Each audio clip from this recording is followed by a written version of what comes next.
அல்லேலூயா. கர்த்தருடைய பரிசுத்தமான நாமம் மகிமைப்படுவதாக. நாம் தேவனுடைய வார்த்தைக்கு நேராக கடந்து செல்லலாம். கர்த்தர் நல்லவர். இந்த நாளிலும் கூட இன்றைக்கி கொஞ்சம் சீக்கிரமாக முடிக்க வேண்டியது இருக்குது. இன்றைக்கி நான் ப்ரேயர் முடிச்சுட்டு ஒரு மீட்டிங்க்கு கடந்து செல்லிருக்கிறேன் திருச்சிக்கு. அதனால் ஒரு 11 மணிக்கு முன்னாடியே முடிக்கணும். அப்போ தான் அந்த 11:10 பஸ்ஸு பிடிக்க முடியும். அல்லேலூயா. ஆமாம், அதனால் சீக்கிரமாக எவ்வளோ சீக்கிரம் முடியுமோ அவ்வளோ சீக்கிரம் தேவனுடைய வார்த்தையை உங்கள் மத்தியில் பகிர்ந்து கொடுத்துட்டு நான் கடந்து செல்ல ஆசைப்படுகிறேன். இந்த முக்கியமாக ஒரு காரியத்தை சொல்லலான்றதை மறந்துட்டேன். சரி, ஞாபகமாக சொல்கிறேன். இந்த நாளினுடைய வாக்குத்தத்தம், இந்த மாதத்தில் தேவன் நமக்கு தந்திருக்கிற வாக்குத்தத்தத்தை வாசிக்கலாம். எசேக்கியேலின் புத்தகம் 12ஆம் அதிகாரம் 28ஆம் வசனம். என் வார்த்தைகளில் ஒன்றாகிலும் இனி தாமதிப்பது இல்லை என்று கர்த்தராகிய ஆண்டவர் உரைக்கிறார். நான் சொன்ன வார்த்தை நிறைவேறும் என்று கர்த்தராகிய ஆண்டவர் உரைக்கிறார் என்று அவர்களுடைய சொல் என்றார். ஆமென். கண்களை மூடி ஜெபிப்போம். வார்த்தையாகிய தேவனே எங்கள் மத்தியிலே வெளிப்படும். பேசுகிறவர்கள் நீங்கள் அல்ல, பிதாவின் ஆவியானவரே உங்களிலிருந்து பேசுகிறார் என்று சொன்ன வார்த்தை கனப்படுத்தி அருளும். சொல்லும் அடியார்கள் கேட்கிறோம். திருவசனத்தை கேட்கிறவர்களாய் மாத்திரம் அல்லாமல் அதன்படி செய்கிறவர்களாய் மாறி எங்களை அர்ப்பணிக்கிறோம். இயேசு கிறிஸ்துவின் நாமத்தில் பிதாவே, ஆமென். அல்லேலூயா. இந்த வெயில் காலத்தில் கூட சளி பிடிக்குது. கர்த்தர் நல்லவர். ஆமென். அல்லேலூயா. ஆமாம், அது காரணம் மெர்சி தான். நேற்று சும்மா இருந்த என்கிட்ட என்னமோ அது என்னது உளுந்த கஞ்சி குடிச்சிட்டு அப்படி சொல்லி தான் குடிக்க வச்சிடுறீங்க. அப்புறம் அது பண்ணும்போது தான் தெரியுது எனக்கு. அல்லேலூயா. நல்ல வாய்ஸ் இல்லை, நார்மலான வாய்ஸ் தான். அதுவே ரொம்ப மோசமான வாய்ஸாக மாறிடுச்சு. சரி, கர்த்தர் நல்லவர். இந்த நாளில் ஆண்டவர் நான் சொன்ன வார்த்தைகளில் ஒன்றாகிலும் இனி தாமதிப்பது இல்லை. இந்த வாக்கு தத்தத்தை குறித்து தான் இந்த மாதம் முழுவதும் ஆண்டவர் பேசி கொண்டிருக்கிறார். இந்த மந்த்து 5 ஞாயிற்றுக்கிழமையை கொண்ட ஒரு மாதம். அடுத்த வாரமும் ஞாயிற்றுக்கிழமை இந்த மாதத்தினுடைய முடிவு இல்லையா? ஆமாம், இன்றைக்கி தேதி 22. ஆமாம். அப்போது இந்த 5 வாரங்களும் தேவன் இதை குறித்தே நம்மளோடு கூட பேசி கொண்டிருக்கிறார். நிச்சயமாகவே தாமதங்கள் அப்படிங்கிறது நம்முடைய வாழ்க்கையில் அத்தியாவசியமாக தேவை என்பதை வேதத்தினுடைய வெளிச்சத்தில் நம்ம தெரிந்து கொள்ள வேண்டும். அதாவது வேதம் சொல்லுகிறது, என் ஜனங்கள் அறிவில்லாமையால் சங்காரமாகிறார்கள். இன்னைக்கு தேவ பிள்ளைகளுடைய வாழ்க்கையில சமாதானம் இல்லை, சந்தோஷம் இல்லை, பிரச்சனைகளும் போராட்டங்களும் நிறைந்திருக்கிறதுக்கு காரணம் என்ன அப்படின்னு உங்ககிட்ட கேட்டால் முதல் எடுத்தோன்னே நம்ம என்னதான் சொல்லுவோம்? பிசாசு. யாரு? பிசாசு தான் காரணம். அப்படி தானே? தேவன் நீங்களா சொல்ல மாட்டீங்களா? சரி, நீங்களே இப்போ சொல்லுங்கள். உங்கள் வாழ்க்கையில் பிரச்சனைகள், போராட்டங்கள், கடன் நெருக்கடிகள், சோர்வுகள், அவமானங்கள், தோல்விகள் இதெல்லாம் வர்றதுக்கு காரணம் என்ன? நீ தானே? பிசாசு காரணம் கிடையாது, ஆனால் நான் தான் அப்படின்னு மெர்சி சொல்லுது. நீங்கள் என்ன நினைக்கிறீங்க? ஏன் பிரச்சனைகள், ஏன் போராட்டங்கள்? ரொம்ப நான் தான் தேவனுடைய கரெக்டு. ஆனால் எல்லா சூழலிலும் அப்படிப்பட்ட ஒரு அதாவது வேதாகமத்தில் ஒரே அற்புதத்தை ஆண்டவர் என்னாச்சு? இவ்வளோ நேரம் இந்த சேனை எங்கே இருந்துச்சு? ஏன் இந்த சேனை உள்ளே வந்துருச்சு? கரண்ட் பேசிட்டு உள்ள வந்துருச்சு. சரி பேசுறதுங்களா? அமைதியாக இருங்கடா. ஆமாம், கவனிங்க. தேவனுடைய நாமம் மகிமைப்பட வேண்டும். என்ன பண்ணணும்? தேவனுடைய நாமம் மகிமைப்பட வேண்டும் என்பதற்காக ஒரு சில நேரத்தில் பிரச்சனைகளும், போராட்டங்களும், நெருக்கடிகளும் நம்ம வாழ்க்கையில் வருகிறதா இருக்கிறது. சரி, ஓகே, அதனால ஒன்றும் இல்லை. இன்னும் கொஞ்சம் புரிகிற மாதிரி சொல்லணும் அப்படின்னா, சத்தியத்தை அறியாததுனால தான். என்னது? வேதத்தின்படி பார்க்கும்போது ஆண்டவரே சொல்லுகிறார், என் ஜனங்கள் அறிவு இல்லாமையால். என்ன இல்லாமையால்? அறிவு இல்லாமையால். அறிவுன்னா அறிதல், வேற ஒன்றும் இல்லை. அறிவுங்கிறது என்னது? அறிதல். நீங்கள் ஒரு சத்தியத்தை அறிந்து கொள்ளுகிற வரைக்கும் அந்த சத்தியத்தினுடைய ஆசீர்வாதத்தை நீங்கள் பெற்றுக்கொள்ள முடியாது. குறிப்பிட்ட காலம் வரைக்கும் பார்த்தீங்க அப்படின்னா, பணமா ஆண்டவரா, ஆண்டவருக்கும் பணத்துக்கும் எதிராளி அப்படிங்கிற மாதிரியே நம்ம பல பிரசங்கங்களை கேட்டிருப்போம். ஐஸ்வர்யம் அப்படின்னாவே கர்த்தருக்கு பிரியமில்லாத ஒரு காரியம் அப்படின்னு சொல்லி நினைச்சிருப்போம். ஆனா வேதம் என்ன சொல்லுகிறது? கர்த்தரின் ஆசீர்வாதமே ஐஸ்வர்யத்தை தரும். அப்போ ஐஸ்வர்யம் என்பது கர்த்தருக்கு பிரியமில்லாத காரியம்லாம் இல்லை. தம்முடைய ஜனங்கள் இந்த பூமியில மகிழ்ச்சியோடு வாழ்வதற்கும் தேவனுடைய ராஜ்யத்தை கட்டி எழுப்புவதற்கும் தேவனே என்ன பண்றாரா, ஐஸ்வர்யத்தினால நம்மளை ஆசீர்வதிக்கிற தேவனா தான் இருக்கிறாரு. ஆனா குறிப்பிட்ட காலகட்டம் வரைக்கும் நம்ம எப்படி அதை நினைச்சிட்டு இருந்தோம் அப்படின்னா, பணக்காரங்கள்லாம் பரலோகத்துக்கு போக மாட்டாங்க, நரகத்துக்கு தான் போவாங்க. ஏழைகள் மட்டும்தான் எங்க வருவாங்க, பரலோகத்துக்கு வருவாங்க. இப்படிங்கிற ஒரு அஜெண்டாவையே ஃபாலோ பண்ணி அதை சம்பந்தப்பட்ட பிரசங்கத்தையே கேட்டுட்டு வந்தோம். நீ கார் வச்சிருக்கிறியா, நீ சொந்த வீடு வச்சிருக்கிறியா, அப்பனா நீ ஆண்டவர் பிரியமா வாழ முடியாது. நீ நிறைய சம்பாதிக்கிறியா, அப்போ உன்னால பரிசுத்தமா வாழ முடியாதுன்னு அவளே நினைச்சுக்கிட்டாங்க. அதே நினைச்சிட்டு வேணாங்க, ஐயோ நீ நகை போட்டிருக்கிறியா, அப்ப நீ கண்டிப்பா பரலோகத்தை என்ன பண்ணவே முடியாது. அவரு சொல்றாரு வெள்ளியும் பொண்ணும் என்னுடையது. அப்பா என்ன சொல்றாரு, ஆண்டவருடைய வசனம், வெள்ளியும் பொண்ணும் என்னுடையது. உங்க அப்பாவுடைய பொருளை நீங்க எடுத்து உபயோகப்படுத்தினா உங்க அப்பா கோவப்படுவாராம். அல்லேலூயா. சின்ன பிள்ளையில இருக்கும் போதெல்லாம் எனக்குலாம் ஞாபகம் இருக்குது, நான் ஜாகின் மாதிரி இருக்கும் போதெல்லாம் எங்க அப்பா ஆட்டோ டிரைவர், அந்த ஆட்டோ சட்டை மாட்டியிருப்பாங்க, அதை எடுத்து நான் போட்டுட்டு சுத்திட்டு இருப்பேன். எங்க அப்பா பார்த்துட்டு ஏன்டா என் சட்டையை எடுத்தேன்னு சொல்லி என்னை அடிச்சாரா, இல்ல சந்தோஷப்படுவாங்க. இப்ப பாருங்க, ஒரு டைம் என்னுடைய பனியன் எடுத்துக்கிட்டு விஷன் போட்டுட்டு சுத்திட்டு இருப்பான். ஏன் நேத்து என்னுடைய ஷூவை எடுத்துக்கிட்டு 2 காலில் போட்டு நடந்துட்டு இருக்கிறான். அவன் பிள்ளைக்கு தெரியுது இது யாருடையது, அப்பாவது. நம்ம எடுத்து என்ன பண்ணலாம், ஒரு குழந்தைக்கு தெரியுது கூட தேவ பிள்ளைகளுக்கு தெரியாத அளவுக்கு ஆயிப்போச்சு. அப்போ அதான் நமக்கு என்னென்னலாம் தோணுதோ அதெல்லாம் சத்தியம். பைபிள் அதுக்குன்னு ஒரு சில வசனங்களை எடுத்து வச்சு பிரசங்கிச்சு இன்னைக்கு தேவ பிள்ளைகளை வறுமைக்குள்ளாகவும், தேவ பிள்ளைகளை கடனுக்குள்ளாகவும், தேவ பிள்ளைகளை ஒரு தரித்திரமான ஒரு சூழலுமே வச்சிருக்கிறாங்க. இன்னைக்கு பாரு, முக்காவாசி கிறிஸ்தவர் பிள்ளைகளை எடுத்து பாருங்க, யாராவது செல்வ செழிப்பா இருக்கிறாங்களா, இல்ல. நிறைவான வாழ்க்கையை நான் வாழ்ந்துட்டு இருக்கிறேன் பிரதர் அப்படின்னு சொல்றவங்க இல்ல. குறைவுகள் இருந்துட்டே தான் இருக்குது. ஒவ்வொரு நாளும் வருமானத்திற்கு உழைக்க வேண்டிய ஒரு அவசியம் இருக்கிறது. பாருங்க, இந்த வெயில் காலத்துலலாம் கூலி வேலைக்கு போறவங்களுக்குலாம் ரொம்ப நெருக்கடியான ஒரு சூழல். காலையில போயிட்டு சாயங்காலம் 6 மணி 7 மணி வரைக்கும் அவ்வளோ கடினமான வேலை செய்யணும், ஒரு 500 ரூபா 600 ரூபா சம்பாதிப்பதற்கு. அல்லேலூயா. அப்போ தேவன் அப்படி சொல்லல. தேவன் என்ன சொல்றாரு அப்படின்னா, முதலாவது தேவனுடைய ராஜ்யத்தையும் அவருடைய நீதியையும் தேடுங்கள், பின்பு இவைகள் எல்லாம் உங்களுக்கு கூட கொடுக்கப்படும் தான் சொன்னாரே ஒழிய நீ இருக்கிறத வச்சு அட்ஜஸ்ட் பண்ணி வாழ்ந்துக்கோ அப்படிலாம் ஆண்டவர் சொல்லல. இன்னும் பவுல் ரொம்ப வித்தியாசமா சொல்றாரு, என் தேவன் உங்கள் குறைவுகளை எல்லாம் கிறிஸ்து இயேசுவின் மகிமையின் ஐஸ்வர்யத்தினால் என்ன பண்ணுவாராம், தெளிவா சொல்றாரு. படிச்சோனே புரியுது. ஆனா நம்ம மக்களுக்கு அதை ஏற்றுக்கொள்ள மனசு இல்லாம போயிருச்சு. அதாவது நம்ம மனசு பணத்தை சார்ந்து விடக்கூடாது, அவ்வளவுதான். அந்த விஷயத்துல நம்ம கரெக்டா இருந்தா போதும். இந்த சத்தியத்தை நீங்க அறிஞ்சிட்டீங்க அப்படின்னா உங்க வாழ்க்கையில் இருக்கிற கடன், இந்த பொருளாதார சம்பந்தப்பட்ட பிரச்சனைகள் எல்லாம் என்ன ஆயிரும்.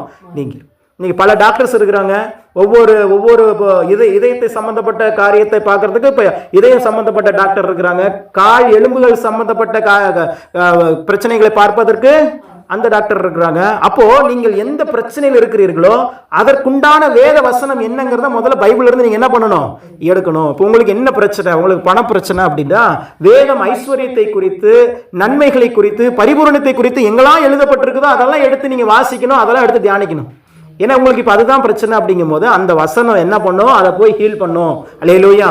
அதே போல இப்ப சரீரத்துல நான் வியாதியோடு இருக்கிற பிரதர், பலவீனமா இருக்கிற, சுகவீனமா இருக்கிற அப்படின்னா பைபிள்ல எங்கெல்லாம் சுகத்தை குறித்து, ஆரோக்கியத்தை குறித்து, தீர்க்க ஆயுசை குறித்து, நீடிய ஆயுளை குறித்து எல்லாம் எழுதப்பட்டிருக்கிறதோ அதெல்லாம் நீங்க எடுக்கணும். எல்லாமே நீங்க பைபிள்ல படிக்கணும்னு ஆசை. உங்களுக்கு என்ன தேவை, கால்வலின்னா கால்வலி டாக்டர்கிட்ட போய் பார்த்தா போதும். இல்ல சார் எனக்கு இருதயத்துல பலவீனம், அப்ப இருதய டாக்டர் போய் பார்த்தா போதும்.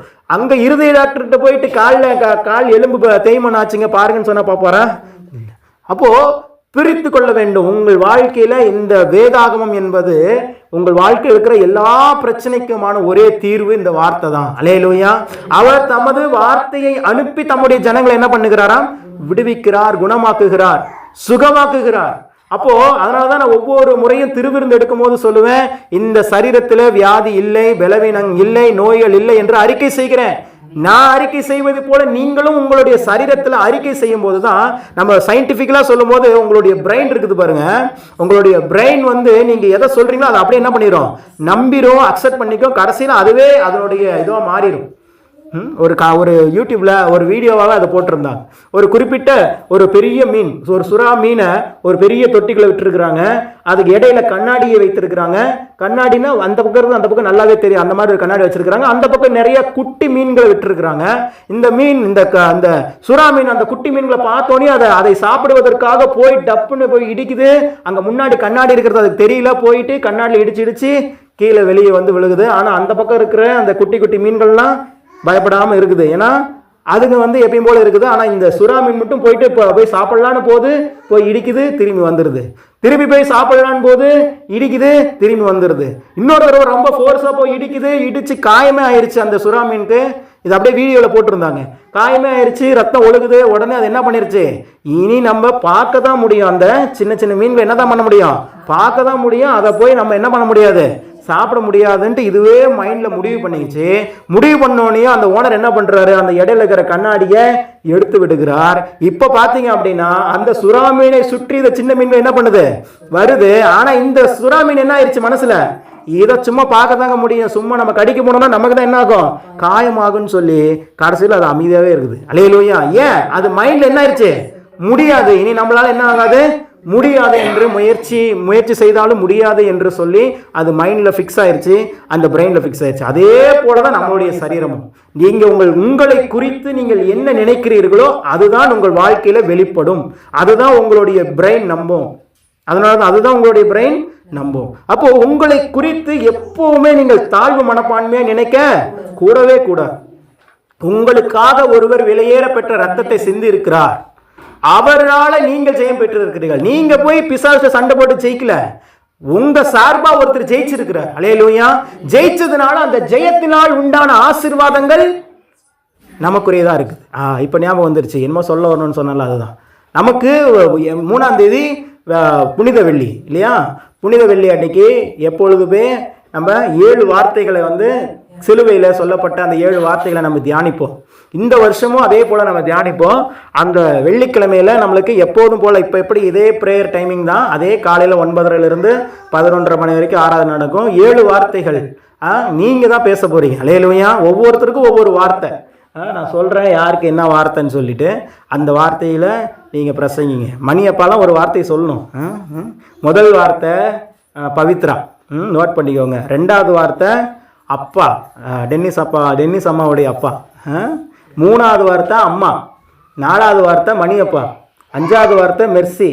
6வது வார்த்தை சோனியாவோ இல்லை வேறு யாராவது வந்தாங்கன்னா பண்ணுவோம். 7வது வார்த்தை நான். ஓகே, யாருக்கு என்ன வார்த்தை சொல்லியிருக்கிறேன்? முதல் வார்த்தை யார்? பவித்ரா. 2வது வார்த்தை அப்பா. 3வது வார்த்தை அம்மா. 4வது வார்த்தை அப்பா. 5 நீயா? 5. 6 யார்? 6 வந்து வெளியிலேருந்து ரஞ்சிதாவோ இல்லைன்னா சோனியாவோ யாராவது ஒருத்தர் வந்தாங்கன்னா அவங்க. 7வது வார்த்தை நான். அது என்னென்ன வார்த்தைன்னு உங்களுக்கு தெரியலன்னா மெர்சிட்டு போகும்போது கேட்டுட்டு போங்க, குறித்து கொடுத்துரும். அந்த ஒரு வசனத்தை வச்சு உங்களுக்கு என்ன ஆண்டு உணர்த்துறாரா சொல்லுங்கள். நீங்கள் 20 நிமிஷம் இப்போ 30 நிமிஷம் பிரசங்கிக்கணுங்கிறதுலாம் கட்டாயம் இல்லை. ரொம்ப சிம்பிளான வசனம் தான். என் பிதாவே நாவி உமக்கு ஒப்புவிக்கிறேங்கிறது ஒரு வார்த்தை. எல்லாம் முடிந்தது, இதுதான் ரொம்ப ஈஸியான வார்த்தை. எல்லாம் முடிந்தது. எனக்கு முதல்ல எங்கள் சபையில் செய்தி கொடுக்க சொல்லி இந்த 7 வார்த்தையில் ஒரு வார்த்தையை பேச வச்சது இந்த வார்த்தை தான், எல்லாம் முடிந்தது. 6 பிதாவை உடைய கருத்தில் ஒப்பு கொடுக்கிறேன், பிதாவை இவர்களுக்கு மன்னியும் இப்படின்னு சொல்லி ஒரு 7 வார்த்தை சிலுவையிலே பேசினா அந்த 7 வார்த்தைகளை நம்ம சபையிலிருந்து தியானிக்க போகிறோம். அதை தொடர்ந்து நம்மளுக்கு உயிர்த்தெழுந்த ஞாயிறு ஆராதனையும் உண்டு. அதற்காகவும் நீங்கள் ஜெபித்து கொள்ளுங்கள். இப்போ இருந்தே ஆயத்தமாயிருங்க, நம்மளுக்கு டைம் இருக்குது, இன்னும் நாட்கள் இருக்குது. ஒரு 5 நிமிடத்திலிருந்து மினிமம் 5 நிமிடம் நீங்கள் பேசினாலே போதுமானது. அல்லேலூயா. உங்களுக்கு அதை குறித்து ஆண்டவர் என்ன உணர்த்துறார், அந்த வார்த்தையை நீங்கள் படிக்கும்போது ஃபஸ்ட்டு உங்களுக்கு என்ன தோணுது அதை சொல்லுங்க, போதும். அவ்வளோதான். அதுதான் பிரசங்கம். ஆவியானவரோடு கூட நீங்கள் இசைந்து இருக்கும்போது அவரே உங்கள் இருதயத்தில் என்ன பண்ணுவார், விருப்பத்தையும் செய்கையும் உண்டாக்குகிறவராக இருக்கிறார். அவரே உண்டாக்குவார். நம்ம ஜஸ்ட்டு பொம்மை தான், நம்ம வந்து நின்னா போதும். பொம்மலாட்டம் ஆடுறவங்க பார்த்துருக்கீங்களா? அப்போலாம் இருக்குது, அந்த காலத்துலலாம் இருந்துச்சு. நானே அந்த வீடியோஸ் எல்லாம் பார்த்துருக்குறேன். அப்படியே வச்சுப்பாங்க. நீங்கள் அதையே கூர்ந்து கவனிச்சிங்கன்னா உண்மையாகவே அந்த பொம்மைங்களாம் பேசுகிற மாதிரியே இருக்கும். ஆனால் பின்னாடி இருந்து என்ன பண்ணிட்டு இருப்பார் ஒருத்தர், அதை இப்படிம்பாரு, அதை அடிப்பார், கத்தி எடுப்பார், எல்லாம் பண்ணுவார். பின்னாடி இருந்து ஒருத்தர் பொம்மலாட்டக்காரர் ஆடிட்டு இருப்பார். ஆனால் முன்னாடி மக்களுக்கு முன்னாடி என்ன தான் தெரியும், அந்த பொம்மை தான் அதை பேசுகிற மாதிரியும், பொம்மை தான் விளையாடுற மாதிரியும், பொம்மை தான் சண்டை போடுற மாதிரியும், பொம்மை தான் அப்படியே பாட்டு பாடுற மாதிரிலாம் தெரியும். அது மாதிரி தான் தேவன் நமக்கு பின்பதாக தேவன் நம்மளை எடுத்து பயன்படுத்துவார். அல்லேலூயா. தெரியாதுன்னு மட்டும் என்ன பண்ணிடாதீங்க, சொல்லிடாதீங்க. இது வருஷத்துக்கு ஒரு தடவை கொடுக்கப்படுகிற வாய்ப்பு, பயன்படுத்தி கொள்ளுங்கள். பல சபைகளில் நீங்கள் போய் கேட்டால் கூட கொடுக்க மாட்டாங்க. அல்லேலூயா. நம்ம சபை அப்படி அல்ல. நீங்கள் எல்லாரும் தேவனுடைய வார்த்தையில் தேர்ச்சி பெற்றவர்களாய் மாற வேண்டும். அதான் ஃபஸ்ட்டே சொன்னேன் இல்லையா, வேதத்தை குறித்த அறிவு. என் ஜனங்கள் அறிவில்லாமையால் சங்காரமாகிறார்கள். அப்போது வேதத்தை குறித்ததான அறிவு உங்களுக்குள்ளே வந்துருச்சு அப்படின்னாவே உங்கள் வாழ்க்கையில் இருக்கிற பிரச்சனைகள் எல்லாம் மாறிடும், சார்ட் அவுட் ஆயிரும், பிரச்சனைகள் எல்லாம் சால்வ் ஆயிரும். பிரச்சனைகள், போராட்டங்கள், நெருக்கங்கள் எதுவாக இருந்தாலும் அவருடைய வார்த்தைக்கு முன்பதாக நிற்க முடியாது. அல்லேலூயா. ஆண்டவர் சொன்ன வார்த்தை, என் வார்த்தைகளில் ஒன்றாகிலும் இனி தாமதிப்பது இல்லை. அப்போ தாமதம் என்பது ஏதோ ஒரு சபிக்கப்பட்ட நாட்கள் அல்ல. தாமதம் என்பது ஏதோ நம்மளை காயப்படுத்துகிற நாட்கள் அல்ல. மாறாக நம்மளை ஆயத்தப்படுத்துகிற காலம்தான் அந்த தாமதம் என்பது. அல்லேலூயா. நம்மளை ஆயத்தப்படுத்துது. இப்போ எக்ஸாம் எழுதுறாங்க, இன்னைக்கு 10th 12th பப்ளிக் எக்ஸாம் எழுதுறாங்க. ஏன் பரீட்சை கடைசீட்டில் அந்த வருஷத்தினுடைய அந்த அந்த எஜுகேஷனல் இயருடைய கடைசீட்டில் எக்ஸாம் வைக்கிறாங்க. அதுக்கு முன்பதாக இருக்கிறதெல்லாம் என்ன டைமு, ஆயத்தப்படுத்துறாங்க. என்ன பண்றாங்க, நல்லா ஃபர்ஸ்ட் சொல்லி கொடுத்துட்றாங்க. சொல்லி கொடுத்து நல்லா ஆயத்தப்படுத்துறாங்க. எக்ஸாம்னு வச்சு பிள்ளைகளை நல்லா ஷார்ப் ஆக்குறாங்க. கடைசியா ஒரு பரீட்சை வருது, சோதனை. இப்போ சோதனை டெஸ்ட் என்ன வருது, பப்ளிக்னு சொல்லி வருது.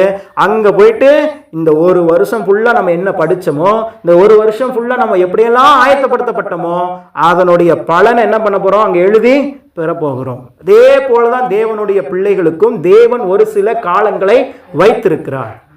பிரசங்கி இது ரொம்ப தெளிவா சொல்லிட்டார். நகைக்க ஒரு காலம் உண்டு, அதாவது அழ ஒரு காலம் உண்டு என்று சொன்னால் நகைக்கவும் ஒரு காலம் உண்டு. இரவுன்னு ஒரு சூழல் இருக்கும்போது பகல்னு கண்டிப்பா ஒன்று வந்துதான் ஆகட்டும். அப்போ இவ்வளவு நாட்களும் நம்ம வாழ்க்கையில வேதனைகளையும் பாடுகளையும் கண்ணீரையும் சுமந்து செல்வதற்கு இந்த நாட்கள் இருந்துச்சு அப்படின்னா, இனி வருகிற நாட்கள் மகிழ்ச்சியையும் சமாதானத்தையும் சந்தோஷத்தையும் ஆசீர்வாதத்தையும் பெற்றுக்கொள்ளுகிற நாட்களாகத்தான் இருக்கும். அல்லேலூயா. வேதத்துல ஒரு குறிப்பிட்ட ஒரு மனிதரை நம்ம பார்க்கிறோம், நோவா அப்படின்னாவே உங்களுக்கு டக்கு ஞாபகம் வருது என்னது, பேழை. நோவாவனுடைய பேழை. இது இந்த சம்பவம் எல்லாருக்குமே தெரியும். ஆனால் அதில் இருக்கிற முக்கியமான காரியங்களை மட்டும் நான் உங்களுக்கு சொல்லுகிறேன். நோவா அந்த வசனத்தை வாசிடுறீங்களா? கரண்ட் வேற வரல, ஸ்தோத்திரம். 6ஆம் அதிகாரம், ஆதியாகமம் 6ஆம் அதிகாரம் 5 8 வரைக்கும் வாசிங்க. மனுஷனுடைய அக்கிரமம் பூமியிலே பெருகினது என்றும் அவன் இருதயத்தின் நினைவுகளின் தோற்றங்கள் எல்லாம் நித்தமும் பொல்லாதவைகள் என்றும் கண்டு பூமியிலே மனுஷனை உண்டாக்கினதற்காக கர்த்தர் மனஸ்தாபப்பட்டார். அது அவர் இருதயத்துக்கு விசனமாய் இருந்தது. அப்பொழுது கர்த்தர், நான் சிருஷ்டித்த மனுஷனை பூமியின் மேல் வைக்காமல் மனுஷன் முதற்கொண்டு மிருகங்கள், ஊரும் பிராணிகள், ஆகாயத்து பறவைகள் பரியந்தமும் உண்டாயிருக்கிறவைகளை நிக்கிரகம் பண்ணுவேன். நான் அவர்களை உண்டாக்கினது எனக்கு மனஸ்தாபமா இருக்கிறது என்றார். பாருங்க, பூமியில மனுஷர்கள் செய்த அக்கிரமத்தினால, பாவத்தினால பூமியையே அழிப்பதற்கு தேவன் ஒரு திட்டத்தை வச்சுட்டார். ஆனா என்ன நடக்குது? 9வது வசனத்தை வாசிங்க. நோவாவுக்கோ அங்கதான் ஆர்டர் ஸ்டாப் பண்றார். கர்த்தருடைய கண்களில் கிருபை கிடைத்தது. நோவாவுக்கோ கர்த்தருடைய கண்களில் கிருபை கிடைத்தது. ஒரு பாயிண்ட், இதுல முக்கியமான ஒரு பாயிண்ட். ஏன் நோவாவுக்கு கர்த்தருடைய கண்களில் கிருபை கிடைச்சிச்சு? இவ்வளோ பெரிய ஜனம், இவ்வளோ பெரிய உலகத்துல இவ்வளவோ ஜனங்கள் இருக்கிறாங்க. ஆனாலும் எல்லா ஜனங்கள் இருந்தாலும் நோவாவோட பணக்காரங்களும் இருந்திருக்கலாம், நோவாவோட ஏழையும் இருந்திருக்கலாம். பலதரப்பட்ட மக்கள் அப்படியே பரவி பாய்ந்து திரளான கூட்டமா இருக்கிறாங்க. இவர்கள் எல்லாரை காட்டிலும் நோவாவுக்கு மட்டும் எப்படி கர்த்தருடைய கண்களில் கிருபை கிடைச்சிச்சு? அடுத்த வசனம் வாசிங்க. நோவாவின் வம்ச வரலாறு. நோவா தன் காலத்தில் இருந்தவர்களுக்குள்ளே, பாருங்க, இதுதான் ரொம்ப முக்கியம். நோவா தன் காலத்தில் இருந்தவர்களுக்குள்ளே நீதிமானும் உத்தமனுமாய் இருந்தான். நோவா தேவனோட அதுதான் அவன் ஆண்டவருடைய கண்களில அவனுக்கு கிருபை கிடைக்க காரணமாய் இருந்தது. தான் இருந்த காலத்தில் இருந்த ஜனங்கள் மத்தியில் அவன் நீதிமானாய் நடந்து கொண்டான், உத்தமனாய் நடந்து கொண்டான். அவன் அக்கிரமத்தை விரும்பல. பூமியில பயங்கரமான அக்கிரமம் நடந்து கொண்டிருக்கிறது. ஆனா அவன் என்ன பண்றான்? பூமியில இருக்கிற 199 பேர் என்னதான் பண்ணிட்டு இருக்கிறான்? பாவம் பண்ணிட்டு இருக்கிறான். ஆனா ஒரே ஒருத்த மட்டும் அந்த அக்கிரமம் எனக்கு வேண்டான்னு சொல்லி ஒதுங்கி வரான். பாருங்க, அதுதான் நீதிமான். அவன்தான் உத்தமன். உண்மையா இருக்கிறான். அவன் நீதிமானா உத்தமனா இருக்கிறதுனால அவனுக்கு பாவத்துல பங்கு இல்லை, பரிசுத்தத்துல பங்கு கிடைத்தது. எப்படி? நோவாவோ கர்த்தர் தேவனோடு கூட சஞ்சரித்து கொண்டிருந்தான். அவ்வளவுதான். இப்போ இதுல ஒரு ட்விஸ்ட் இருக்குது பாருங்க. இதுல எங்கேயாவது நோவாவுடைய மனைவிக்கு கண்களில் கிருபை கிடைச்சதுன்னு இருக்குதா? நோவாவுடைய முதல் மகனுக்கு, இரண்டாம் மகனுக்கு, மூன்றாம் மகனுக்கு கிருபை கிடைச்சிச்சுன்னு இருக்குதா? இல்ல நோவாவினுடைய முதல் மருமகள் உத்தமளா இருந்தாள், இரண்டாவது மருமகள் நீதிமானா இருந்தாள், மூன்றாவது மருமகள் தேவனோடு சஞ்சரித்து கொண்டிருந்தாள். எங்கேயாவது வசனம் இருக்குதா? ஒரே ஒரு மனிதனுடைய கீழ்ப்படிதல், ஒரே ஒரு மனிதனுடைய அர்ப்பணிப்பு, ஒரே ஒரு மனிதனுடைய வாழ்க்கை அவன் முழு குடும்பத்தையும் பாதுகாத்து விட்டது. அல்லேலூயா. அதைத்தான் நான் சொல்றேன். என் குடும்பத்துல இன்னும் இவங்க ரட்சிக்கப்படலையே பிரதர், என் மக, என்னுடைய அப்பா, என்னுடைய அம்மா, என் அண்ணன், என் தம்பி, இவங்களாம் இன்னும் ஆண்டருக்குள்ள வரலையே பிரதர், அதை பத்தி கவலையே படாது. ஒன்னே ஒண்ணு பண்ணும், அவர்களுக்காக நீங்க என்ன பண்ணணும்? ஜெபித்தால் போதும். நீங்க ஆண்டவருக்கு முன்பதாக உத்தமனாக நீதிமானாக அவரோடு கூட சஞ்சரித்து கொண்டிருந்தீங்க அப்படின்னா நீங்க மட்டும் இல்ல, உங்கள் முழு குடும்பமும் பாதுகாக்கப்படும். அல்லேலூயா. அதுதான் அதுக்கு அர்த்தம். நோவாவுக்கோ கர்த்தருடைய கண்களில் கிருபை கிடைத்தது. ஆனால் பாதுகாக்கப்பட்டது யாரு? நோவாவின் மனைவி, நோவாவினுடைய 3 மகன்கள், நோவாவினுடைய அந்த 3 மகன்களுடைய மனைவிமார்கள், இத்தனை பேரும் பாதுகாக்கப்பட்டார்கள் ஒரே ஒரு மனிதனுடைய அர்ப்பணிப்பினால. அதனால இவங்க அப்படி இருக்கிறாங்களே, அவங்க அப்படி இருக்கிறாங்களே, அவங்க அதை பத்தி எல்லாம் கவலையே படாது. இந்த வெளிப்பாடை தேவன் எனக்கு தந்த பிறகுதான் எனக்கே ரிலாக்ஸ் ஆனிச்சு. ஏன்னா எங்க வீட்டில் நான் தான் ஒரே ஆளா ரட்சிக்கப்பட்ட முதலாவது. என் அப்பா, அம்மா, தங்கைகள் 2, அக்கா, அப்பா அக்கா வீட்டுக்காரு, தங்கச்சி வீட்டுக்காரங்க யாரும் ரட்சிக்கப்படல. நான் ஒரே ஆளை ரட்சிக்கப்பட்டேன். அப்போ எனக்கு மிகுந்த பாரம். ஆண்டவரே, ஒரே ஒரு ஆளை ரட்சிக்கப்பட்டிருக்கிறேன், ஊழியக்காரனாகவும் இருக்கிறேன், ஆனால் என் குடும்பம் இன்னும் ரட்சிக்கப்படலையே அப்படின்னு சொல்லி தேவ சமூகத்தில் ஜெயிப்பிக்கும் போது தான், நீ ஆண்டவருக்கு முன்பாக, நீ எனக்கு முன்பாக நீதிமானா உத்தமனா இருந்துட்டுனா உனக்கு என் கண்கள் என்ன கிடைக்கும்? கிருபை கிடைக்கும். உனக்கு கிருபை கிடைச்சிருச்சுன்னா உங்க அம்மா, அப்பா, தங்கைகள், தம்பிகள், அக்காமார்கள் எல்லாரும் எங்க சேர்க்கப்படுவார்கள்?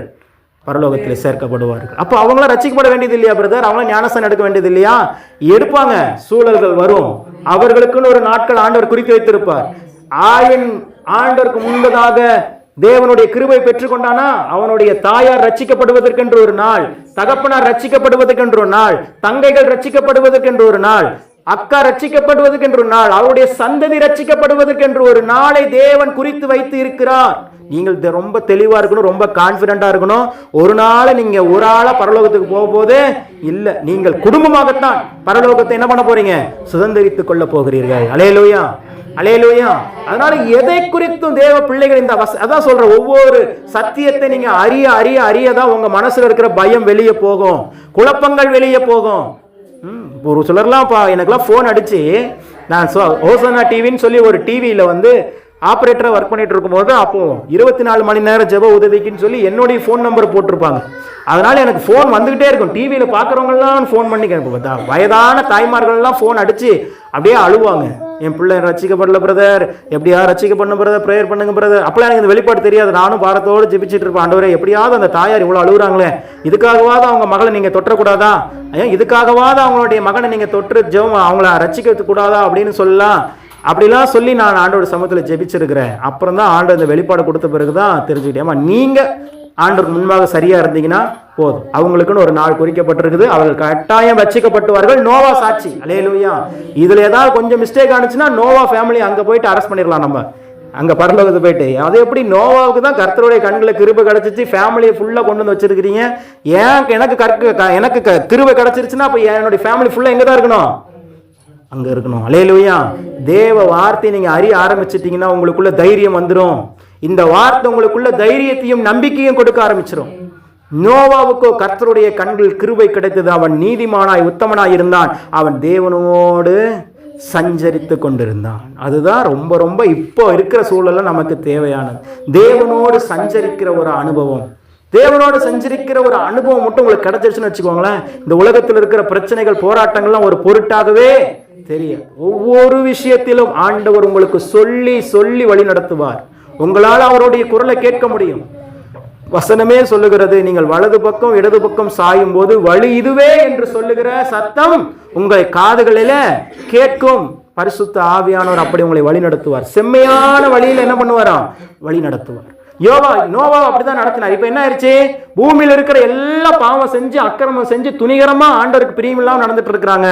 ஒரே ஒரு மனுஷன் நோவா மட்டும் நீதிமானா இருக்கிறான், பாவம் செய்யாதவனா இருக்கிறான், ஆண்டவர் முன்னாடி உண்மையா இருக்கிறான், ஆண்டவரோடயே சஞ்சரித்து கொண்டு இருக்கிறான். ஆண்டவர் முன் குறிச்சிட்டா இருந்தா உனக்காகவே உன்னை கொண்டு நான் என்ன பண்ண போறேன்?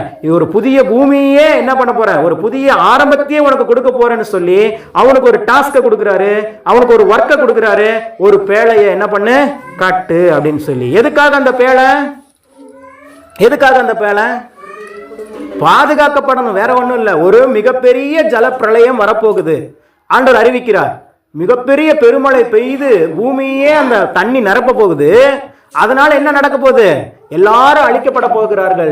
ஊரும் பிராணிகள் பறவைகள்னு எல்லாமே அழிக்கப்பட போகுது. ஒரு குடும்பத்தை மட்டும் நான் பாதுகாக்க போகிறேன், ஏன்னா அவன் எனக்கு முன்பாக நீதிமானாய் உத்தமனாய் இருந்தான் என்று சொல்லி நோவாவுக்காகவே பேழையை கட்ட வைக்கிறார். அல்லேலூயா. ஒரு சில நேரத்தில் நம்ம நினைப்போம், ஆண்டவர் ஏன் இந்த விஷயம்லாம் என்னை செய்ய வைக்கிறார், எனக்கு ரொம்ப கஷ்டமா இருக்குது அப்படின்னு நீங்க நினைப்பீங்க. ஃபியூச்சர்ல அதுதான் உங்களுக்கு மிகப்பெரிய ஆசீர்வாதமா இருக்கும். நீங்க நினைச்சு பாருங்க, நான் தான் உண்மையா இருக்கிறேனே, நான் தான் நீதிமானா இருக்கிறேன், நான் ஏன் பேழை கட்டணும், நான்லாம் கட்ட மாட்டாண்டவரே அப்படின்றது இருந்தா மழை பெய்யும் போது என்ன ஆயிருக்கும்? அந்த பேழை இல்லைன்னா தப்பிச்சிருக்க முடியுமா நோவா? முடியாது. அப்போ ஒரு விஷயத்தை தேவன் உங்களை செய்ய வைக்கிறாரு அப்படின்னாவே அது உங்களுக்காக தான். அது யாருக்காக? உங்களுக்காக தான். உங்களை ஒரு விஷயத்துக்காக ஆண்டவர் காத்திருக்க வச்சுட்டே இருக்கிறார் அப்படின்னா அந்த காத்திருப்பதனுடைய பலன் உங்களுக்கு மிகப்பெரிய பாதுகாப்பை கொடுக்கும், மிகப்பெரிய பலத்தை கொடுக்கும். அல்லேலூயா. பாருங்க, அவன் ஒரு நாள் இல்ல, 2 நாள் இல்ல, எத்தனை நாளா கட்டிட்டு இருந்தான் இந்த பேழைய? 120 வருஷம். எத்தனை வருஷம்? ஆண்டவர் சொன்னது 120 வருஷத்துக்கு முன்னாடி சொல்லியிருக்கிறாரு. பூமியில ஒரு மழை பெய்ய போது, இந்த பூமியை நான் அழிக்க போகிறேன், இந்த பேழையை கட்டு, உன்னையும் உன் குடும்பத்தையும் உன்னோடு கூட இந்த பிராணிகளையும் நான் என்ன பண்ண போறேன்? பாதுகாக்க போறேன்னு 120 வருஷத்துக்கு முன்னாடி சொன்ன வார்த்தையை நம்பி ஒவ்வொரு நாளும் மரத்தை கொண்டு வந்து வெட்டி என்ன பண்றான்? ஃபுல் டைம் ஜாப் என்னதான்? பேழையை கட்டுறதா ஆச்சு. கரெக்டா பேழையை கட்டி முடித்தான். முடித்த உடனேயே பூமியிலே மிகப்பெரிய ஜலப்பிரளயம் வந்துச்சு. ஆண்டவர் சொல்றாரு, இதெல்லாம் நீங்க அடுத்தடுத்த பகுதியில் வாசிச்சீங்கன்னா இருக்குது. உள்ள போறாங்க, நோவா உள்ள போறாங்க. நோவாவுடைய மனைவி, நோவாவுடைய பசங்க, நோவாவுடைய பேர பிள்ளைகள், அடுத்து ஆண்டவர் சொன்ன 2 ஒவ்வொரு ஜோடு எல்லாரும் உள்ள போன பிறகு தேவன் கதவை அடைத்தார் அப்படின்னு வசனம் இருக்குது. அல்லேலூயா. பேழையினுடைய கதவை என்ன பண்ணாரா? தேவனே அடைத்தார். ஒரு சில நேரத்தில் உங்களுக்கு முன்பதாக வாசல் அடைக்கப்படுதுன்னா அது ஏதோ அந்த வாசல் உங்களுக்கு வேண்டான்னு அவர் நினைக்கல. அந்த வாசல் அடைக்கப்பட்டாதான் நீங்க பாதுகாப்பா இருக்க முடியும். அல்லேலூயா.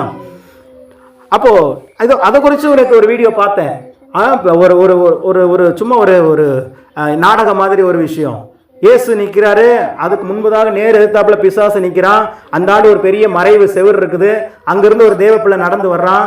ஆண்டவர் இங்க நின்று பார்த்துட்டு வெயிட் பண்ணு அப்படின்னு சொல்றான். ஏன்னா அங்கிருந்து வர்ற மனிதனுக்கு அந்த பக்கம் இருக்கிற பிசாசு என்ன பண்ணாது தெரியாது. ஆனா ஆண்டவருக்கு தெரிஞ்சதுனால வெயிட் பண்ணுங்கிறான். அவன் பார்க்கறான், என்னை ஏன் வெயிட் பண்ண சொல்லிட்டே இருக்கிறீங்க அப்படின்னு சொல்லிட்டு ஃபர்ஸ்ட் புலம்புறான்.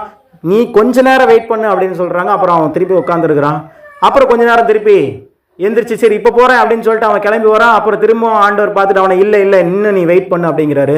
இவனுக்கு ஒரே புரியல, நான் சீக்கிரம் எனக்கு டைம் ஆச்சு, நான் கிளம்பி போய் ஆகணும். அந்த பக்கம் பிசாசு கட்டையை வச்சுட்டு நின்றுட்டு இருக்கிறான். வந்தா மண்டையில என்ன பண்ணும்? அடியை போடணும்னு சொல்லிட்டு பிசாசு நின்றுட்டு இருக்கிறான். ஒரு சும்மா ஒரு கார்ட்டூன் மாதிரி தான், ஆனா எவ்வளவு ஆழமான கருத்து வச்சிருக்காரு பாருங்க. வெயிட் பண்ணு ஆண்டவர் சொல்லிட்டே இருக்கிறாரு. திரும்பி அவன் பார்க்கறான், என்ன ஆண்டவரே நீங்க இப்படியே பண்ணிட்டே இருக்கிறீங்க அப்படின்னு சொல்லிட்டு திரும்பவும் அப்படியே உட்கார்ந்து இருக்கிறான். பிசாசு பார்த்துட்டான், இவன் வருவான்னு பார்த்தா வரமாட்டேங்கிறான்னு சொல்லிட்டு அப்படியே பிசாசு தூங்கிட்டான். அவன் தூங்குற டைம்ல ஆண்டவர் சொல்லிட்டாரு, எலும்பி இப்ப போ அப்படின்னு சொன்னாரான். அவன் போனோடனே அவன் என்ன பண்றான்? போயிட்டான். அவனுக்கு ஒன்றும் புரியல, இவ்வளவு நேரம் என்னை ஏன் வெயிட் பண்ண சொன்னாரு அப்படின்னு அவனுக்கு தெரியல. அப்புறம் பிசாசு முழிச்சு பார்த்துட்டு எங்க ஒருத்தன் வருவான் அவனை அடிக்கலான்னு வெயிட் பண்றது, அவனை காணமே அப்படின்னு சொல்லிட்டு பிசாசு திருதுன்னு முழிச்சிட்டு இருக்கிறான். அப்போ கீழே வருது, தேவனுடைய தாமதங்கள் அனைத்தும் உன் பாதுகாப்புக்கே. அல்லேலூயா. புரியுதா உங்களுக்கு? தேவன் ஒரு காரியத்தை நம்ம அவசரப்படுவோம், ஐயோ விட்டுட்டா போய் ஆகணும் அப்படி இப்படின்ட்டு. ஆனா ஆண்டவர் ஒரு நேரத்துல உங்களை அப்படியே கொஞ்சம் ஸ்லோ பண்றாரா, உங்களுடைய பொருளாதாரத்தை கொஞ்சம் வீக் பண்றாரா, உங்களுடைய சரீரத்தை கொஞ்சம் வீக் பண்றாரா, ஏதோ ஒரு காரியம் இருக்குது. அல்லேலூயா. அது இப்போ உங்களுக்கு புரியாது. அவர் உங்களை போய் சொன்ன பிறகு நீங்க அதை கடந்து வந்துருவீங்க பாருங்க. அப்ப தெரியும், ஓ இப்போ நான் அப்படி இருந்ததுக்கு காரணம் இதுதானா, இப்போதான் புரியுது. ஆண்டவர் புரிய வைப்பார். அதைத்தான் பவுல் ரொம்ப வித்தியாசமாக சொன்னார். இக்காலத்து பாடுகள் இனி நம்மிடத்தில் வெளிப்பட போகிற மகிமைக்கு ஒப்பிடத்தக்கவைகளே அல்லங்க, ஒப்பிடத்தக்கவைகளே அல்ல. அவ்வளோ பெரிய ஆசீர்வாதத்துக்கு நேராக நீங்களும் நாளும் ஒவ்வொரு நாளும் முன்னேறி சென்று கொண்டு இருக்கிறோம். அல்லேலூயா. நமக்குள்ள இருக்கிற பிரச்சனை என்ன அப்படின்னா, நம்ம ஒரு டைமிங் போட்டிருக்கிறோம், இந்த டைமிங்ல நடக்கலையே, நான் எதிர்பார்க்கிற இந்த நேரத்துல எனக்கு நடக்கலையே அப்படின்னு சொல்லி தான் நம்ம வருத்தப்படுறோம். ஆனா எப்பவுமே ஆண்டவருடைய டைமிங் தான் பர்ஃபெக்டாக இருக்கும். அல்லேலூயா. பிரசங்கி 3ஆம் அதிகாரத்தில் சொல்லப்பட்டிருக்கிறது, தேவன் அதினதின் காலத்திலே நேர்த்தியாக எப்படி செய்திருக்கிறாரா? நேர்த்தியாக கரெக்டாக ஒரு பிசுறு இல்லாமல் செய்திருக்கிறார். அதனால் நீங்கள் நினைக்கிற மாதிரிலாம் உங்கள் சரீரத்தில் பெரிய பலவீனங்களோ வியாதிகளோ வந்து மரணங்களையோ நீங்கள் தழுவ போகிறதே இல்லை. தேவன் உங்களுக்கு தீர்க்காயசை கட்டளை விட்டு விட்டார். அல்லேலூயா. நீங்கள் மரணத்தை பார்க்கக்கூடாதுங்கிறதுக்காக தாங்க அவர் மரணத்தை பார்த்தார். நீங்க வியாதியிலும் பலவீனத்தில் இருக்கக்கூடாதுங்கிறதுக்காக தான் சகலத்தையும் அவர் சுமந்து தீர்த்தார். இது என்னைக்கு உங்க மனசு நம்புதோ அன்னைக்கு உங்க சரீரம் ஆட்டோமேட்டிக்கா உங்களை குணப்படுத்தும் பாருங்க. அல்லேலூயா. அன்னைக்கு உங்களுடைய சரீரம் ஆட்டோமேட்டிக்கா உங்களையே அது குணப்படுத்துறது உங்களால பார்க்க முடியும். வாழ்றது நீங்க அல்ல. பாருங்க, ஒரு இந்து குடும்பத்துக்கு போயிருந்தேன். ஒரு உங்களுக்கு தெரிஞ்சிருக்குன்னு நினைக்கிறேன். ஒரு விஜயதாரணி அப்படின்னு சொல்லிட்டு காங்கிரஸ்ல இருந்தாங்க இதுக்கு முன்னாடி. இப்ப பிஜேபியில் இருக்கிறாங்க. கன்னியாகுமரியில் இருக்கிற எம்எல்ஏ விஜயதாரணி. அவங்க வீடு ஹோம் டூருக்கு ஒரு ஏதோ ஒரு சேனல்ல இருந்து போயிருக்கிறாங்க. அப்போ அவங்க அப்படியே ஒவ்வொரு வீடாக அவங்களுடைய ரூம்லாம் காமிக்கிறாங்க. என் பொண்ணு டாக்டர் படிக்கிறாங்க அப்படின்லாம் அவங்கள பற்றிலாம் சொல்லிட்டு இருக்கிறாங்க. கட்சி சார்ந்ததில்ல, சும்மா ஒரு முக்கியமான விஐபியை பார்க்குறேன்ட்டு. அப்போ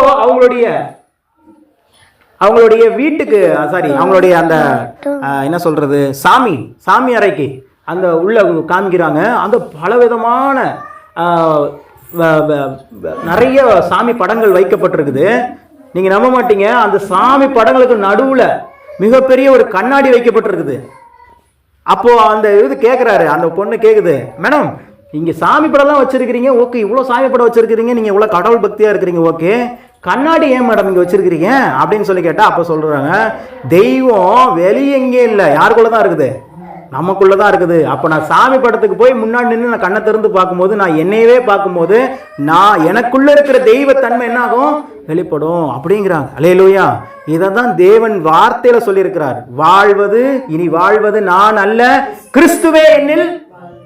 அப்படி சொன்னதுனால நம்மளுக்கு புரியாமல் போயிடுச்சு. அங்கே அவன் எல்லாமே சிஸ்டமேட்டிக்காக என்ன பண்ண ஆரம்பிச்சிட்டான், தெரிந்து கொள்ள ஆரம்பிச்சிட்டான். இப்போ இறைவன் வேற எங்கேயெல்லாம் இல்லை, உங்களுக்குள்ள. அம்மா சொன்னாங்களே, இந்த சாட்சி நீ சொல்லு, என் ஆத்மா சொல்லுதுன்னு சொன்னாங்களே, அந்த உணர்வு தாங்க இறைவன். அல்லேலூயா. இறைவனுடைய உணர்வு இல்லாமல் உங்களால் எதுவுமே என்ன பண்ண முடியாது, நடப்பிக்க முடியாது. அதான் அவரே சொல்றாரு, என்னாலே அல்லாமல் உங்களால் ஒன்றும் செய்ய கூடாது, ஒண்ணுமே முடியாது. ஏன்னா அவர் தான் உங்களுக்குள்ள இருந்து செயலாற்றுகிறார். அல்லேலூயா. நீங்க செய்ய வேண்டியதெல்லாம் ஆண்டவரே டோட்டல் சரண்டர். அல்லேலூயா. நான் என்னை முழுமையாக உமது கரத்தில், பெர்க்மன் செய்ய அழகா ஒரு பாடல் பண்ணாரு, அர்ப்பணித்தேன் நான் அர்ப்பணித்தேன் என் ஆவி ஆத்மா சரீரம். அது மட்டும்தான் ஆண்டவர் கேட்கிறார். இன்னைக்கு பெர்க்மன்ஸ் பாட்டு, ஐயாவுடைய பாட்டை பாடாத கிறிஸ்தவர்கள் யாராவது தமிழ் கிறிஸ்தவர்கள் இருக்காங்களா? ஒரே ஒரு மனுஷர், ரொம்ப எளிமையான மனுஷர், காளையார் கோயிலில் சிவகங்கை மாவட்டத்தில் இருக்கிறார். இப்பயும் ரொம்ப எளிமை. அவர் பாட்டு பட்டி தொட்டிலிருந்து எல்லாம் பரவி பாடுது. ஏன் அர்ப்பணிச்சிட்டார். என்ன பண்ணிட்டாரு, அவருக்கு மனைவி கிடையாது, அவர் ஃபாதர், கல்யாணம் பண்ணிக்கல, பிள்ளைகள்லாம் கிடையாது. இப்போ எங்களை மாதிரி அவரால் உருவாக்கப்பட்ட ஊழியர்கள் தான் அவங்களுக்கு பிள்ளைகள். ஒரே ஆள் தான். அவர் சொல்லிட்டாரு, என் லைஃப் ஃபுல்லாக உங்களுக்கு தான் ஆண்டவரே. அவர் சொல்லுவார், என் வாய்ஸ் கூட எனக்கு பிடிக்கும், அவருக்கு பிடிக்காதான். பெர்க்மன் செய்ய வாய்ஸ் வந்து ரொம்ப மென்மையாலாம் இருக்காதான். அவர் சினிமா பாட்டுக்கு பார்க்குற நம்ம குரல் என்ன கழுத குரல் மாதிரி இருக்குது அப்படின்னு அவர் நினைப்பாராம். ஆனால் அந்த கழுத குரல் தான் இன்னைக்கு பல பேர் அபிஷேகம் பெற்று பல பேர் தேவனை ஆராதிப்பதற்கு தேவனால் பயன்படுத்தப்பட்டது. அல்லேலூயா. அதான் நான் சொல்றேன், நீங்கள் அர்ப்பணிச்சிட்டீங்க அப்படின்னா போதும், தேவன் சகலத்தையும் பார்த்து கொள்வார். யெகோவா ஈரே. உங்கள் பிள்ளைகளுடைய வாழ்க்கையில, உங்களுடைய வாழ்க்கையில எல்லா காரியத்திலும் தேவ சமூகத்தில் உங்களை அர்ப்பணித்து விட்டீர்கள் என்று சொன்னால் கர்த்தரே சகலத்தையும் பார்த்து கொள்வார். அவரோருடைய நேரத்துல தேவன் நிச்சயம் ஒரு நேரத்தை என்ன பண்ணியிருக்கிறாரு, வைத்திருக்கிறார். அதுல எந்த சந்தேகமும் உங்களுக்கு இருக்கக்கூடாது. என் நாட்கள் இப்படியே போயிருமா அப்படி மட்டும் நினைச்சிடாதீங்க. உலக பிரகாரமான மனிதர்கள் நம்புறாங்க. அன்னைக்கு கூட பார்த்தேன், சீமான் சொல்றாரு, இன்னைக்கு ஜெயிக்கலனாலும் என்னைக்காவது ஒரு நாள் என்ன பண்ணுவேன், வார்த்தை நம்பியா சொல்றாரு, கொள்கை நம்பி சொல்றார், மக்களை நம்பி சொல்றார். எனக்கு 8% மக்கள் வாக்கு போட்டிருக்கிறாங்க. அந்த 8ங்கிறது 16 மாறும், 16ங்கிறது 32 மாறும், 32ங்கிறது 64 அவருடைய அந்த கொள்கை தேர்தல் அறிக்கையோட அந்த இதெல்லாம் பார்த்தேன். ரொம்ப பிரம்மாண்டமாக இருந்துச்சு. ரொம்ப பார்க்க ஆசையாக இருந்துச்சு. அப்போது நான் யோசித்தேன். அப்போ ஆண்டவர் காமிச்சார், இது ஒரு மனிதன் தன்னுடைய கொள்கையின் மீதும் தன் மக்களின் மீது நம்பிக்கை வைத்து இன்னைக்கு நான் ஜெயிக்கலனாலும் என்னைக்காவது ஒரு நாள் நான் கண்டிப்பாக ஜெயிப்பேன்னு சொல்கிறான். நான் உலகத்தையே படைச்ச ஆண்டவரை உன் கூட வச்சுக்கிட்டு நீ ஆண்டவரே இது நடந்துருமா, இந்த கடன் பிரச்சனை மாறிடுமா, என் பிள்ளைகள்லாம் மேலே ஏறி வந்துடுவாங்களா, நீ என்கிட்ட கேள்வி கேட்டுட்டு இருக்கிறியே. அவரு பெரிய அவருக்கு இருக்கிற அந்த விசுவாசம் கூட, ஒரு உலக மனிதனுக்கு இருக்கிற அந்த விசுவாசம் கூட உனக்கு இல்லாம போயிருச்சே. அல்லேலூயா. தேவ பிள்ளைகளுக்கு இன்னைக்கு ஆண்டவர் அதைத்தான் சொல்லுகிறார், உங்களோடு இருக்கிறவர் பெரியவர். உங்களை நம்பாதீங்க, உங்களுக்குள்ள இருக்கிறவரை. இனிமே உங்களுக்கு நான் சொல்றேன், ஒரு அட்லீஸ்ட் அப்பெல்லாம் பார்த்தீங்கன்னா அந்த பொம்பளை பிள்ளைய அது என்னது பர்ஸில் வந்து ஒரு கண்ணாடி வச்சுருப்பாங்க, பார்த்துருக்கீங்களா? இப்போலாம் வச்சுருக்கீங்களா? வச்சுருக்கீங்களா? அக்கா காலத்தில் வச்சுருப்பீங்க. எடுத்து அப்போ பார்த்துக்குவாங்க. எங்களுக்குமே பர்ஸில் வந்து பார்த்தீங்கன்னா கண்ணாடி இருக்கும் தலை சீவரத்துக்கு. நீங்கள் இனிமேல் எவ்வளோ பண்ண, வீட்டுக்கு போயிட்டு ஒரு கண்ணாடி வாங்கி வச்சுக்கோங்க. காலையில் எந்திரிச்சோன்னுமே இனிமேல் உங்கள் முகத்தில் முழிங்க. அல்லேலூயா. யார் முகத்தில் முழிங்க? உங்கள் முகத்தில் முழிங்க. உங்களுக்குள்ளே தான் தேவன் இருக்கிறார். அல்லேலூயா. உங்களுக்குள்ளே இருக்கிற அந்த வல்லமை, உங்களுக்கு இருக்கிற அந்த சுகம், உங்களுக்குள்ளே இருக்கிற அந்த ஆரோக்கியம், உங்களுக்குள்ளே இருக்கிற அந்த ஐஸ்வர்யத்தை ஃபஸ்ட்டு பாருங்க. நீங்கள் பலவீனப்பட்டவர்கள் அல்ல. அது இந்த காலம் அப்படி சொல்லுது, இந்த சூழ்நிலை அப்படி சொல்லுது. ஆனால் நாட்கள் வருகிறது, நீங்கள் தான் தீர்க்காய் சொல்லவர்கள். அல்லேலூயா. வியாதி இல்லாத, பலவீனம் இல்லாத ஒரு வாழ்க்கையை வாழ வேண்டும் என்பதற்காகத்தான் தேவன் உங்களை ரட்சித்தார். பூமியில உலக பிரகாரமாய் வாழ்ந்து கொண்டிருந்த உங்களை பிரித்து கொண்டு வந்தாரே, இதுக்காக தான். எதுக்காக உங்களை ஆண்டவர் ரட்சித்தார் நினைக்கிறீங்க? உங்களை நல்லா வாழ வைத்து உயர்த்துவதற்காக. நோவாவுக்கோ கர்த்தருடைய கண்களில் கிருபை கிடைத்தது. ஒரு நாள் அல்ல, 2 நாள் அல்ல, எத்தனை வருஷம் காத்திருந்தான்? 120 வருஷம் அந்த வாக்குத்தத்தம் நிறைவேற காத்திருந்தான்.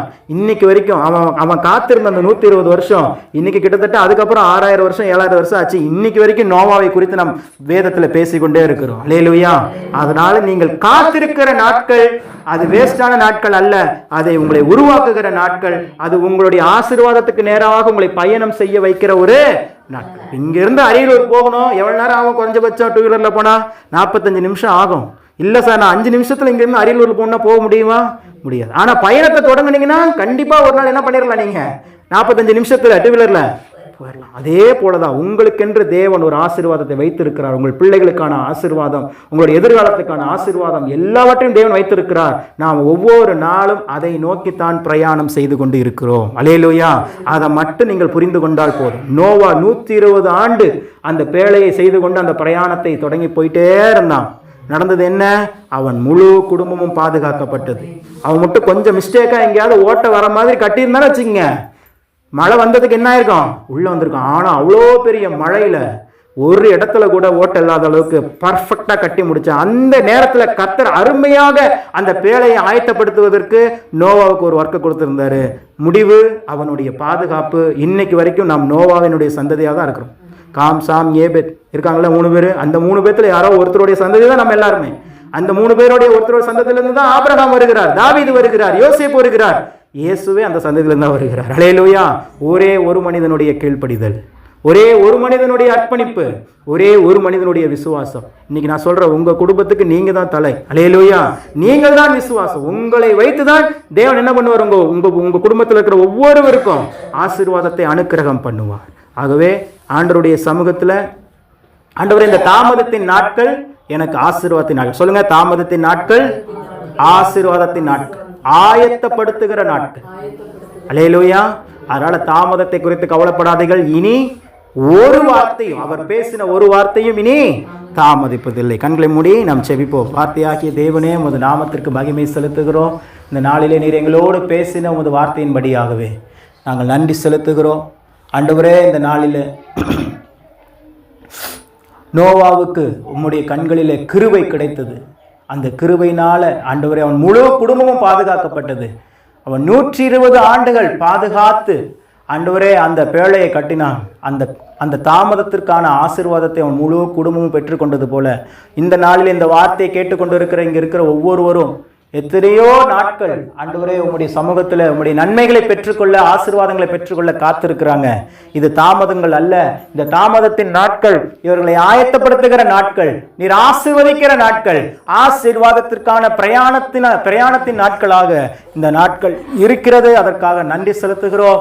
விரைவாக தாமதம் இல்லாமல் இவர்களுக்கு செய்ய வேண்டிய எல்லா நன்மைகளையும் நீர் முன் குறித்த அந்த காலத்தில் அந்த நேரத்தில் செய்து உங்க நாமத்தை மகிமைப்படுத்துங்கன்னு சொல்லி ஜெபிக்கிறோம். தடைகள் எல்லாம் நீக்கப்பட்டதற்காக நன்றி. இயேசு கிறிஸ்துவின் நாமத்தில் ஜெபித்தோம் எங்கள் ஜீவனுள்ள நல்ல பிதாவே. ஆமென். அல்லேலூயா.